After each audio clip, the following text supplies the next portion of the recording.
Yollarınıza yakın olun abi kozlar. Elimize geçti neredesin apotlar. Losva solunu ayakkabı boya kostlar. Az konuşana kurdele takacaklar. Kara tahta ya da ceza yazacaklar. Yükselen ben değilim bak asansör. Şayet beni uçarken gördüysen senin gözün kör. Peşimde onlarca yalaka sahte postlar. Eninde sonunda yalnız bırak onu dostlar. Bir bakayım derken şöyle ben içine girdim öyle. Bu ortam işte böyle, bu nasıl iş söyle. İpi kopmuş alemin, çivisi çıkmış dillerin. İnat giderim tersine dilim fenerim. Yol uzun ve pek dikenli, çok uzundan ben tükendim. Yok bunun bir çare kimi zamanda yalnız avare gezdim. Bak ne hale geldim. Kim nasıl baktıysa öyle gördü ben buyum. Nokta koyduk bitti. Her bir yandan çektiler şu etime saplı kancaları ve her gün engel ettiler. Belli var bir korkuları, bu yerli plaka korkutur. Herkes sanar dengimdir, kimse bilmez ancak ceza nefretten de eskidir. Plaka geldi bak sırtı terli çok ve başı dertli var. Eski hali yok ne olacak?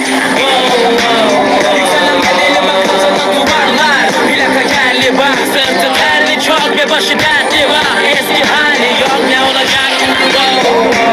Yükselen bedeli bak kazanan duvarlar. Öyle dar bir yerdeyim ki dünya pek küçüldü. Tek bir yanlış çok gözüktü, geldiğim yer hep gürültü. Pek sıkıntı çekti millet sabreden kazandı.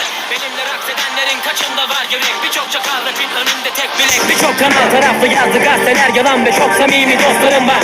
En önemlisi ise biliyorum ki yükselen ben değilim. Altılan duvarlar sadece ve sadece. Çok fazla dikkat çektik, bu taktik değildi gene de kapladı. Herkesi panik buna tanık olan her genç tarihi yazsın. Bir işe yaramazsa bu durur en alt katta. Bir bakmışsın teker teker dökülmüş tüm dostlar. Ne at ne de sanın kalır ve unutulur gidersin. Yükselirken ekmek yerken yere düşerken saçmalarsın. Hiç süren yok suyun ısındı, güneş doğdu kuyu kazılmaz.